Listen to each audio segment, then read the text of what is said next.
count and crowd control for America. And yes, sir, it's all public. What did they think of that? I don't know. When I heard it, it just kind of shocked me because I've listened to you guys for quite some time. But also, Big Red 1 was moved out of Germany to Kansas for a reason. It is one of the biggest military groups that there is. So back then, this is 2 years ago, this is when I started paying attention to... No. That's why I said yesterday, Big Red 1's coming for you. They've been assigned to Brigade Homeland. And obviously, it's much bigger than a brigade, but it's called Brigade Homeland. And 1st Cav and all of it has been assigned, if needed, for direct action against the American people. That's Stars and Stripes in Army Times 3 years ago, sir. Just Google Brigade Homeland starts U.S. tour. Guys, type that in. We'll show it to them. They say they want a final domestic security force of 379,000 combat troops to occupy the United States. That's public. Did you know that? No, I didn't know that. But when I was there, this is when they brought them back. They had to expand the base and everything. This thing goes miles. It's not just acres. This thing is miles that they are housing Big Red 1. And also, I wanted to make a point. I was driving a truck, and I used to haul heavy haul. And I went into Camp Shelby, Mississippi. And as I was leaving, I seen one of these FEMA camps. And it just blew me away, the roll barbed wire fence and the whole bit around the top. And they have a gang walk on one end of it, and they have porta potties on one end of it. And it just shook me. Let me stop you. People ask where there's a FEMA camp. It's in my film, The Takeover. They've got hangars out at the old airport with bolts and chains, fences inside, and porta potties. Stay there. I want you to tell people what you saw, and we can go look on Google and actually pull it up. Tell us the name of the camp again and everything. We'll pull that up. Yeah, a lot of these camps are in Louisiana, Mississippi. Hey, guys, are weaker testosterone... All right, my friends, coming up in the next hour, we're going to be joined by Don Browning. He is a retired Oklahoma City police officer, U.S. Marine, and Vietnam veteran. He worked the K-9 unit, was part of the search and rescue team at the Murrah building after the bombing. And this is going to be an amazing interview. Again, it keeps breaking down the information that's in the film, A Noble Lie. I want to go back to your calls, and I haven't even gotten to the news yet on the subject of North Korea, the economy, and the Stinger missiles. But I'll get to them one way or the other, and we'll cover it all in the nightly news tonight. That's one good thing about doing the nightly news. A lot of the most important stuff I never get to on the radio. But right now, let's go back to Dale in Kansas. So tell me the name of the base, where you were, what area of it was. We'll go look on Google Maps. But, yeah, that's what the Model Emergency Centers Establishment Act says, is that it's already there at bases, stockade facilities, and that it's set up and waiting for emergencies. And now we have the documents saying the military is going to man them. And we already knew that from some other documents, but this shows it's all been green-lighted right now. And it doesn't mean it has to go there, but it shows that criminals that have gotten control of our government think that they're going to be able to just totally steal everything and have us sign on to all their derivatives and launch all these new wars because they've got control of the government through continuity of government. But Dale, you say you were a long-haul truck driver. When did you see this? What did you see? I've seen this about a year and a half ago. Okay. About a year ago. And, this is when I was on the base in Kansas delivering a truck. I moved a lot of these military trucks to the bases. Okay, so what base in Kansas is this again? Well, the base that I was pointing out is that has the FEMA camp is at Camp Shelby, Mississippi. Okay, Camp. Yep. Okay, Camp Shelby. I've seen that on some of the credible lists before. Camp Shelby. A lot of the stuff's there. Camp Shelby, Louisiana.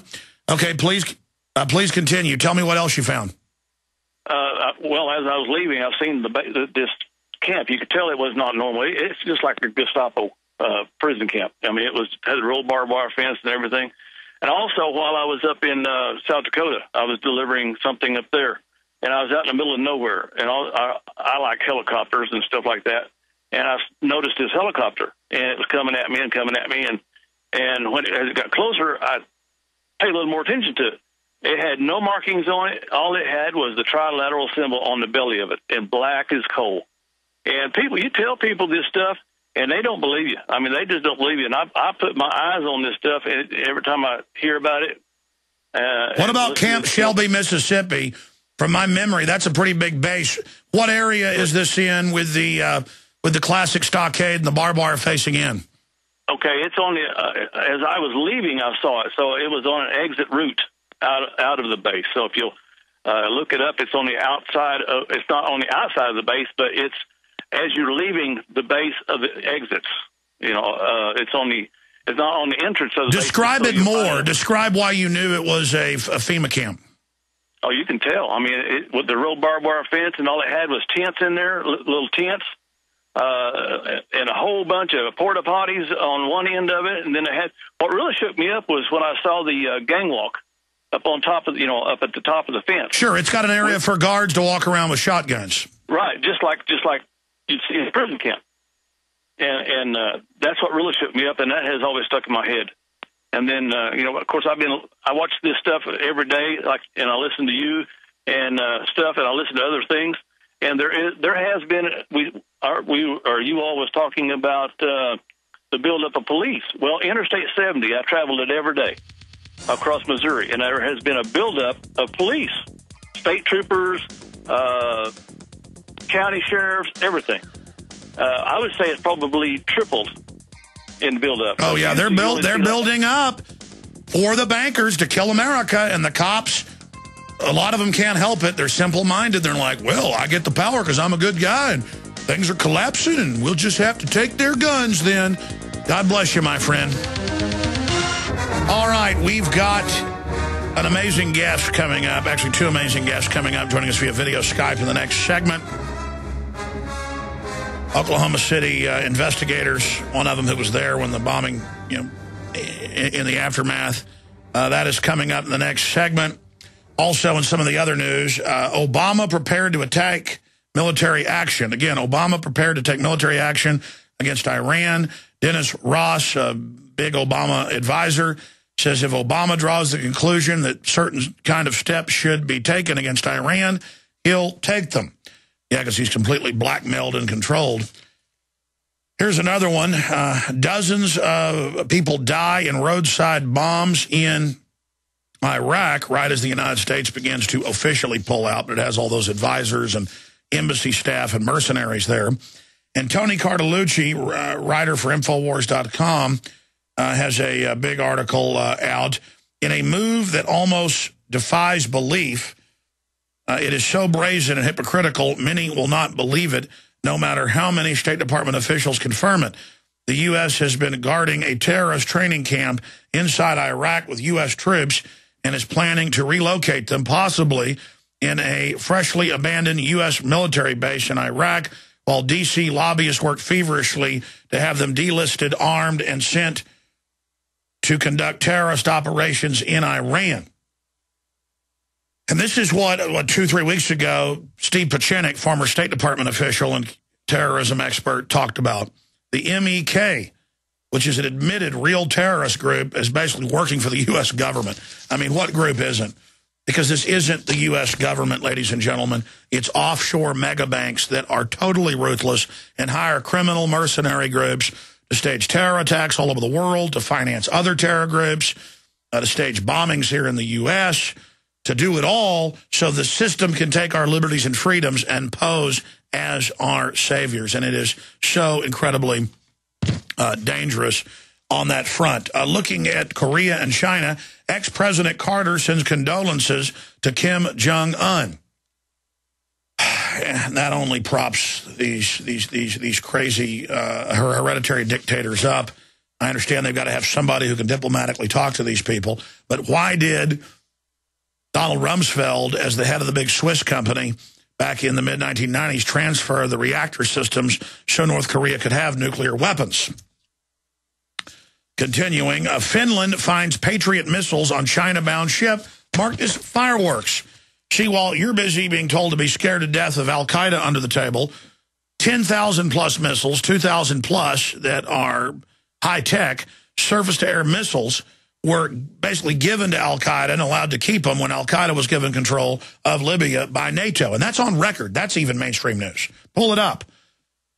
Pull up London Telegraph headlines like, Al-Qaeda flag now flies over Libya. Al-Qaeda being sent in to fight Syrians. Al-Qaeda works for the globalists that have hijacked this country.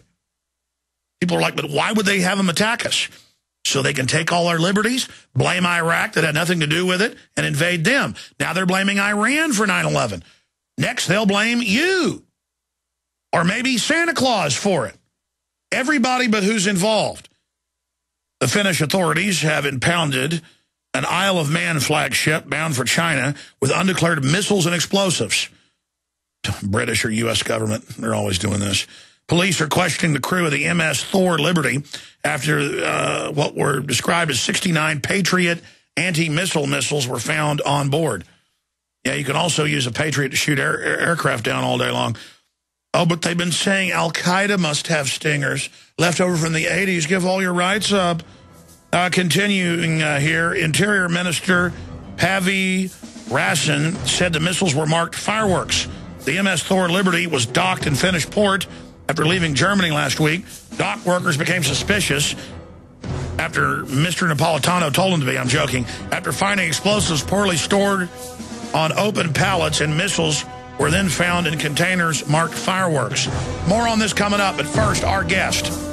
All right, we are continuing our series of interviews to document what really happened in Oklahoma City on the record this week, and I'll do it next week and into the new year, at least once or twice a week, because there's so many amazing people that are interviewed, and then some that aren't, in this film, A Noble Lie, Oklahoma City, 1995. Jane Graham, the head of HUD, who was in the building and saw known feds planting bombs. She didn't know what they were at the time, big gray sticks of butter. They said they were with the telephone company. You've got the inventor of the neutron bomb saying clearly that there were explosives inside the building, the newscast admitting it as well. You've got the former head of Air Force Weapons Development breaking it down. The mother of Police Officer of the Year, Terry Yeaky, the first to respond, who saw the feds running around involved. They, of course, killed him. It's an amazing film, and you need to show it to police and military especially, because the Obama administration has put out, 3 different memos saying a new Oklahoma City would really help them. They don't even veil it. They don't say we're going to do it. They just say it would really help us, and if there's a new one, we're going to blame the right wing. And barring that, we're in deep trouble, and I see all of it moving towards that. Now, our exposure of it may stop them. And I've been talking a lot more in the last year about Oklahoma City again, as you know. I mean, I made a 40-minute film within a film, and I've made a lot of films that are like 3 hours long, like Road to Tyranny, that's really 3 different subjects.